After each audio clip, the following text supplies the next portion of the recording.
ఓం సాయిరామ్. బాబా భక్తులందరికీ కూడా నమస్కారం అండి. అందరూ కూడా సుఖంగా సంతోషంగా ఎప్పుడూ కూడా ఆనందంగా ఉండాలి అని చెప్పి ఆ బాబాగారి తరపున నేను కూడా మనస్ఫూర్తిగా కోరుకుంటున్నాను.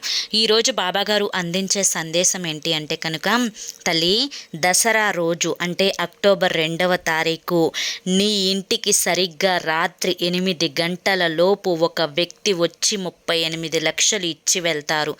ఎవరు, ఎందుకు అని చెప్పి నువ్వు పూర్తిగా తెలుసుకోవాలి. ఇది తెలుసుకోకపోతే ఈ అవకాశాన్ని వదులుకుంటే మళ్ళీ ఇప్పుడు అనుభవిస్తున్న నరకం అనేది నీకు తప్పదు తల్లి. ఈ కష్టాలు పోవడానికే నీ ముందుకు ఈ మార్గాన్ని తీసుకొని వచ్చాను. వెంటనే తెలుసుకో తల్లి. మరి దానికంటే ముందు చాలామంది కూడా చెప్పుకోలేనటువంటి సమస్యలతోటి సతమతమైపోతూ వాటిని ఎలా తీర్చుకోవాలో తెలియక ఇబ్బంది పడిపోతూ ఉంటారు. అటువంటి వారి కోసం శ్రీ షిరిడి సాయిబాబా ఆశీస్సులతో జ్యోతిష్యం చెప్పబడును. గురూజీ శివరామరాజు గారు.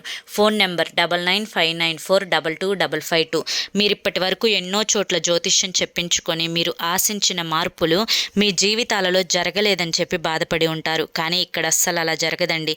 మీ సమస్యలు ఏవైతే ఉన్నాయో, ప్రేమ, పెళ్లి, ఉద్యోగం, రాజకీయం, సంతానం లేక ఇబ్బంది పడుతున్న, భార్యాభర్తల మధ్య గొడవలున్న, అప్పుల సమస్యలున్నా, శత్రువుల సమస్యలున్నా, అవేంటో మీరు గురువుగారికి వివరించి చెప్పినట్లయితే వాటికి తగిన పూజలు చేసి గురువుగారు మీకు రోజులలోనే పరిష్కారాన్ని చూపిస్తారు. గురువుగారు చెప్పినట్లు 100కు 1000% జరుగుతుంది. నమ్మకంతో ఈ స్క్రీన్ మీద కనిపిస్తున్న నెంబర్కి అయితే కాంటాక్ట్ అవ్వండి. మాకున్నటువంటి ఎన్నో రకాలైన సమస్యలు కూడా గురువుగారు చేసిన పూజల వల్ల అవన్నీ తీరి ఈ రోజున మేము ఆనందంగా ఉంటున్నాము. అంతేకాకుండా భార్యాభర్తల మధ్య వశీకరణ, స్త్రీ మరియు పురుషుల మధ్య వశీకరణ కూడా 100% జరుపబడును. వెంటనే కాంటాక్ట్ అవ్వండి. ఇక బాబాగారి యొక్క సందేశం విషయానికి వస్తే, తల్లి, ఈ యొక్క అక్టోబర్ 2వ తారీఖు ఈ యొక్క దసరా రోజు ఈ యొక్క చిన్న పని కనుక నువ్వు చేసుకున్నట్లయితే సరిగ్గా రాత్రి 8 గంటల లోపు ఒక వ్యక్తిని ఇంటికి వస్తారు, డబ్బులు ఇస్తారు. అసలు ఆ వ్యక్తి ఎవరు, ఎందుకు వస్తారు, ఎందుకు డబ్బులు ఇస్తారు, ఇదంతా కూడా నువ్వు పూర్తిగా తెలుసుకొని తీరాలి. అయితే నేను చెప్పే మాటలో ఉండే ప్రతి ఒక్క చిన్న ఆంతర్యాన్ని కూడా నువ్వు గ్రహించి తీరాలి తల్లి. ఎందుకంటే బిడ్డ, ఎప్పుడైనా కానీ మంచి వారికే భగవంతుడు కష్టాలను ఇస్తూ ఉంటారు. ఎందుకంటే ఆ మంచివారు ఈ యొక్క కష్టాలను, నష్టాలను తట్టుకోగలరు. కాబట్టి ఆ కష్టం నుంచి, ఆ నష్టం నుంచి మళ్ళీ వారు వాటి దగ్గరికి వెళ్ళకుండా సరైన మార్గాన్ని ఎంచుకోగలరు. కాబట్టే దాని నుంచి బయటపడగలిగే శక్తి అనేది వారికి ఉంటుంది. కాబట్టే భగవంతుడు ఆ శక్తిని ఇస్తారు.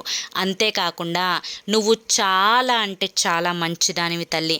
నీకున్న మంచితనానికి, నీకున్న మంచి మనసుకి, ఎదుటి వారికి నువ్వు సాయం చేసే గుణానికి, నీకున్న బోలా మనసుకి నువ్వు పడుతున్న కష్టాలు అనేవి చాలా అంటే చాలా పెద్దవి.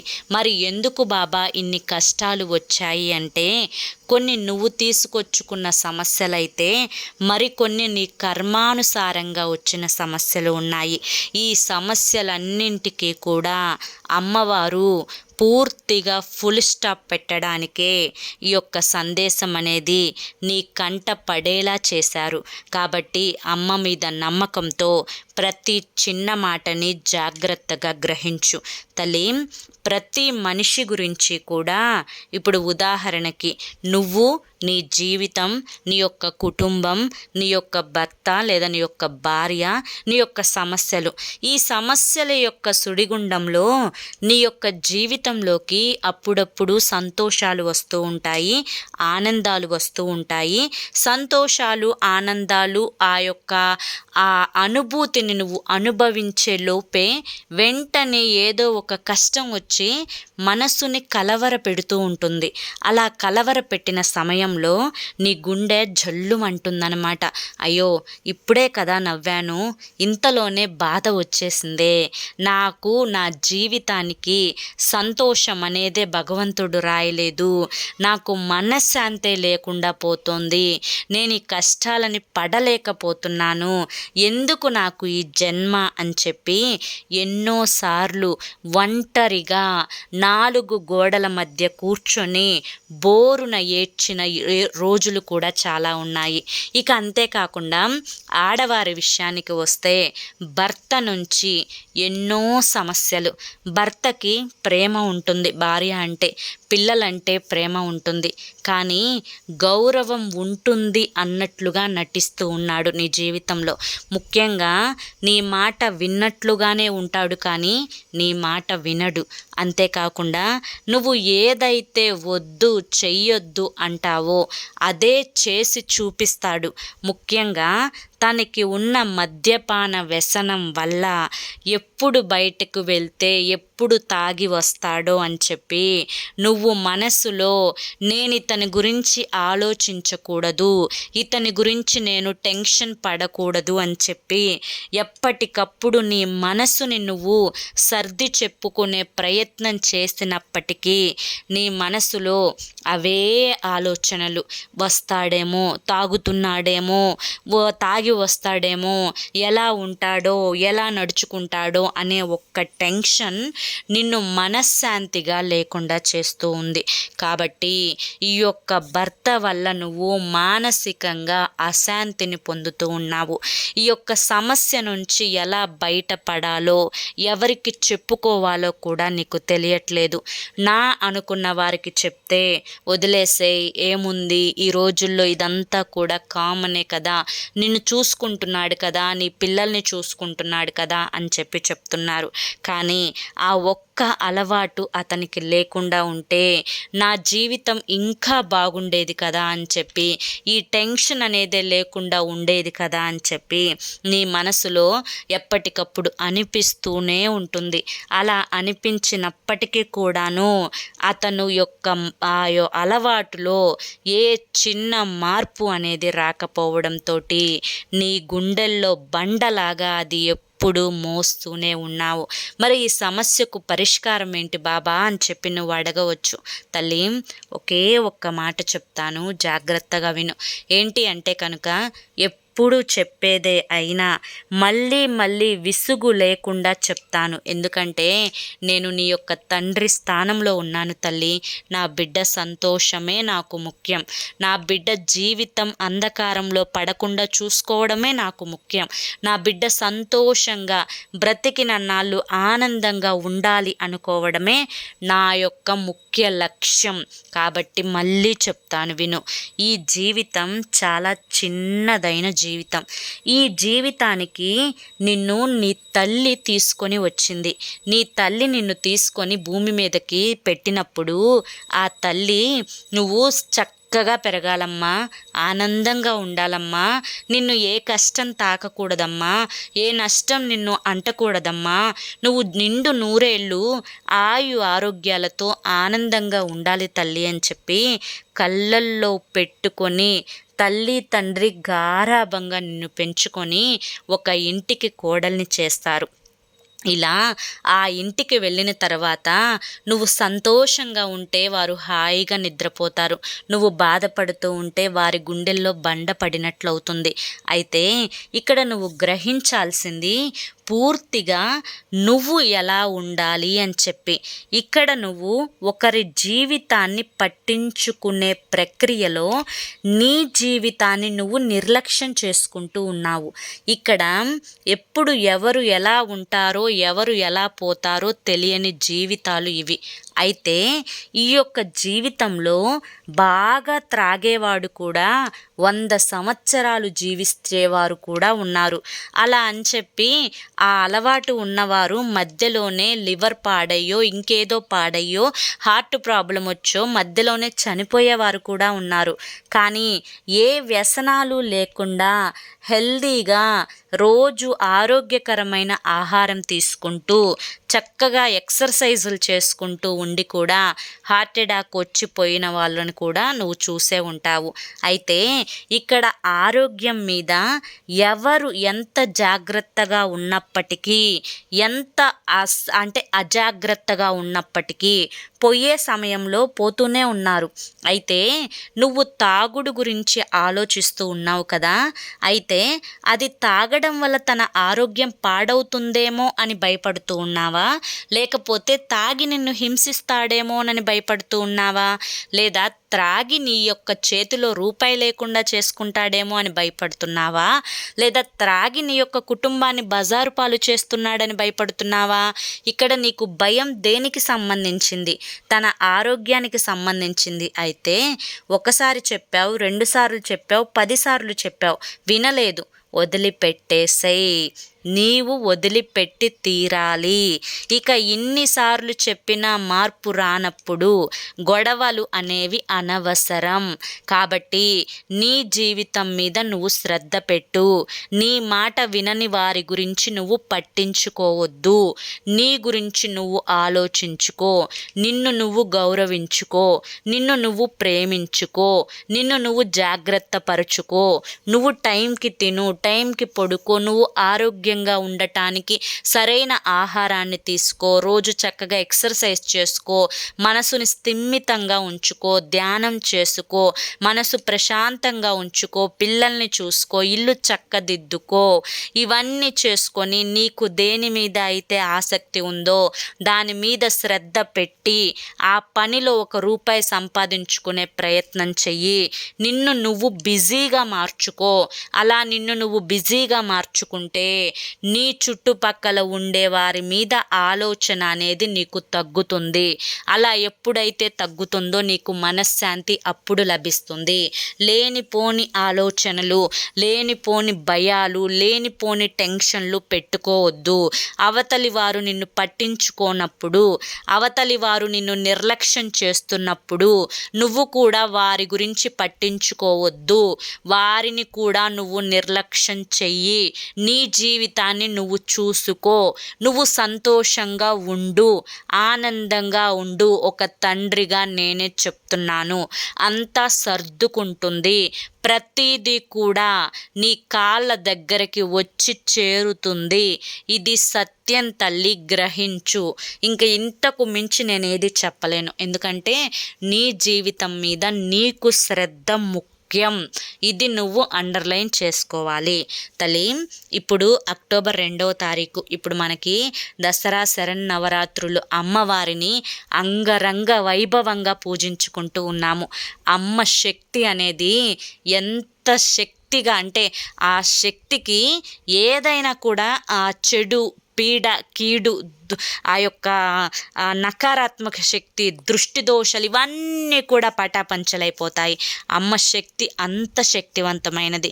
అమ్మ చల్లని చూపు ఉంటుంది చూసావు, ఆ చల్లని చూపు చాలు ఎంత అనారోగ్యపరుడైనా కూడా ఆరోగ్యంగా లేచి తిరగడానికి, ఎంత బాధలో ఉన్నవారైనా బాధల నుంచి బయటపడటానికి, ఎంత దుఃఖంలో ఉన్నవాడైనా సంతోషంగా కేరింతలు కొట్టడానికి, ఎంత దరిద్రంలో కొట్టుకుపోతూ ఉండేవాడైనా అదృష్టాన్ని పండించడానికి ఆ చల్లని చూపు, ఆ చల్లని చూపు పండే ఆ చూపు మన మీద పడేలా చేసుకుంటే కానీ ఈ యొక్క దసరా రోజు నువ్వు అమ్మ దయ అనేది నీ మీద ఉండేలా చేసుకోవడానికి ఈ చిన్న మాట విన్నావు అంటే నీ ఇంట 38 లక్షలు కాదు తల్లి, కోట్ల వర్షమే కురుస్తుంది.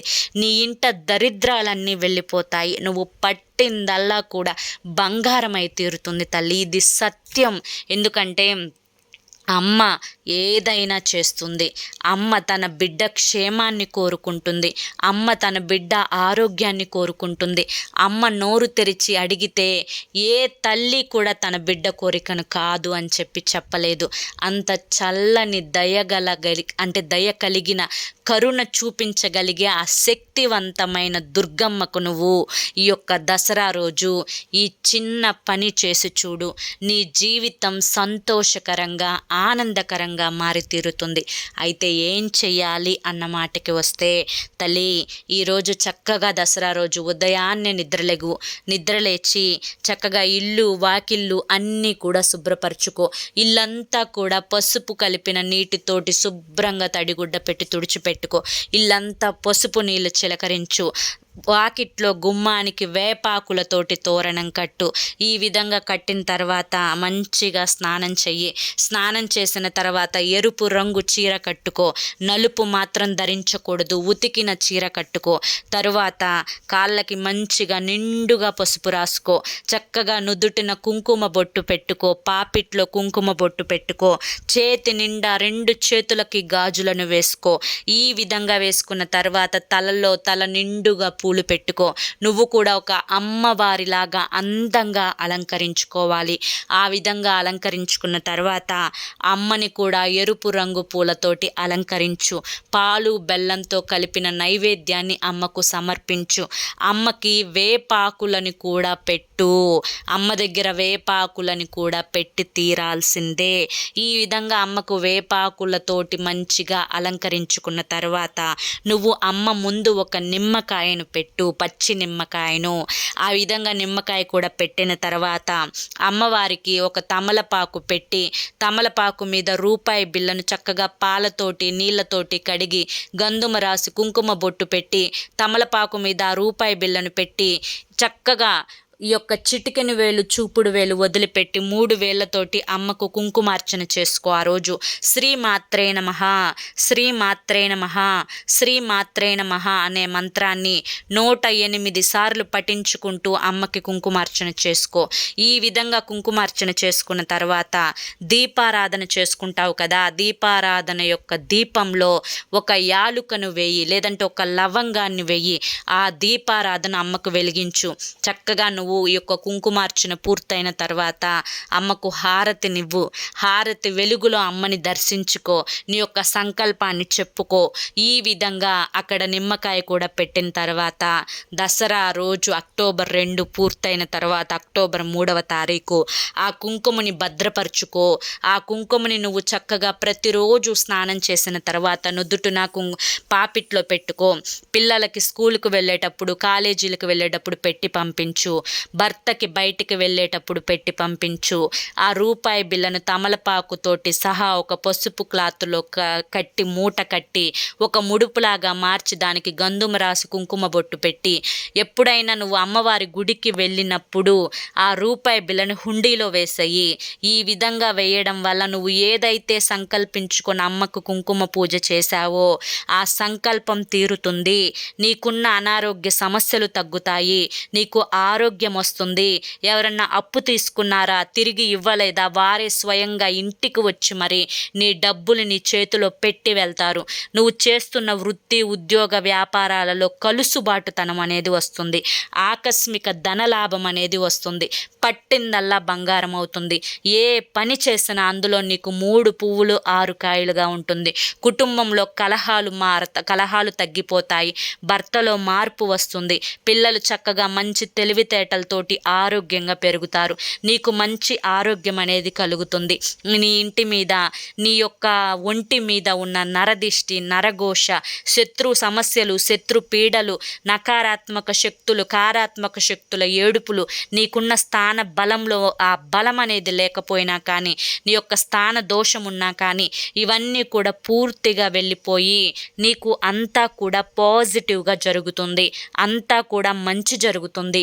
తరువాత అమ్మ దగ్గర పెట్టిన శక్తివంతమైన ఆ నిమ్మకాయని తీసుకొని నువ్వు డబ్బు బంగారం దాచే ప్రదేశంలో బీరువాలో పెట్టేసుకో. ఈ విధంగా పెట్టుకోవడం వల్ల ధనం ఆకర్షిస్తుంది, బంగారం ఆకర్షిస్తుంది, ధనం నీ చేతిలో నిలకడగా స్థిర నివాసం ఉంటుంది, బంగారం అలా కొంటూనే ఉంటావు, నీకొచ్చిన సమస్యలు పూర్తిగా తీరిపోతాయి, నీకున్న అప్పుల సమస్యలన్నీ కూడా పూర్తిగా తీరిపోతాయి. నీ యొక్క మనశ్శాంతి లేని తనం, నీ యొక్క అతిగా ఆలోచించి బాధపడే తత్వం, ఇవన్నీ కూడా పూర్తిగా పోయి నీ ఆలోచనలలో సంతోషం కలుగుతుంది, నీ జీవితం అంతా కూడా సంతోషమయంగా మారుతుంది, నువ్వు పట్టిందల్లా కూడా బంగారం అవుతుంది. ఖచ్చితంగా ఇది జరిగి తీరుతుంది తల్లి, ఇది అక్షర సత్యం.